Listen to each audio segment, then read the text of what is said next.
Hi everyone, I'm Fahana. I'm an OISC immigration advisor, and welcome to episode 3 of our Spouses Immigration podcast. Today we'll be talking about divorce and how to deal with divorce as a migrant in the UK. For further legal assistance and options, please feel free to visit our website www.tulia.org.uk. So firstly, when a migrant gets divorced, one of the questions that they tend to raise is, will they be able to stay in the UK after their divorce?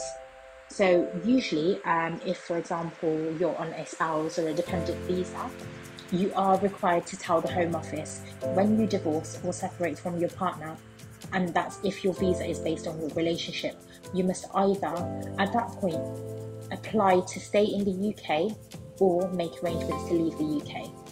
So how long can I stay in the UK after a divorce? So in most cases, after notifying the Home Office of the separation, your spouse or dependent visa will be curtailed to 60 days, which means you either need to make arrangements to leave the UK within 60 days from once you've received the letter from the Home Office, or you would need to put in a separate application form. So there are various different options available to you if you wanted to stay in the UK.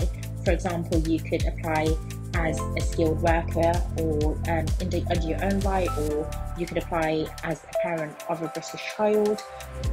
So there are various routes, but it just depends on which route is most suitable for you.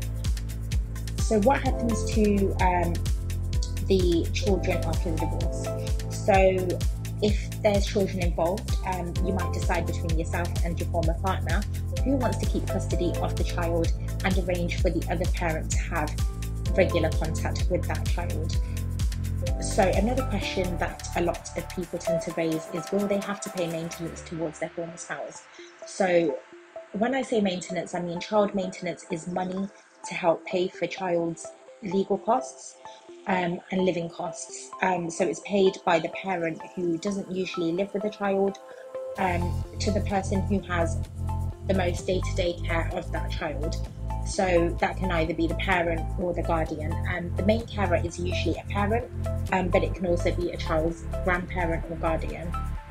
You'll have to usually pay child maintenance if you are the child's biological or adoptive parent, or if you don't live with the child as part of their family and you are the child's legal parent.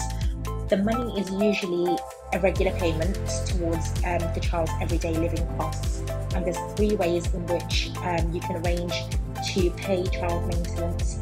So some people tend to pay child maintenance voluntarily to the other parent. Others have maintenance calculated and it's collected under a government scheme, and some may have arrangements to pay maintenance by way of a court order that's made by the family court. So what are my options as a migrant in the UK regarding divorce? So as I mentioned, you can apply if you are, for example, a parent of a British child and the child is under 18 and they're living with you. However, there are various conditions that you'll have to meet in order to be able to stay in the UK as a parent. You might have, for example, lived in the UK continuously for 10 years or more, and you might have had a valid visa, so that might make you eligible to apply for indefinite leave. You might be able to switch to a skilled worker visa if you have been offered a valid sponsorship, for example. Another option to remain in the UK might be that you've lived in the UK for 20 years, for example, or you might have entered in the UK as a child and you've lived in the UK for at least half of your life, and you're now over the age of 18 and under the age of 25 and you're first granted under that route. So there are various different options available to you, and in order to be able to discuss this with us, we recommend that you book in a consultation with us in order to receive free or paid legal advice depending on what you need, and specific advice that's tailored to your specific matter.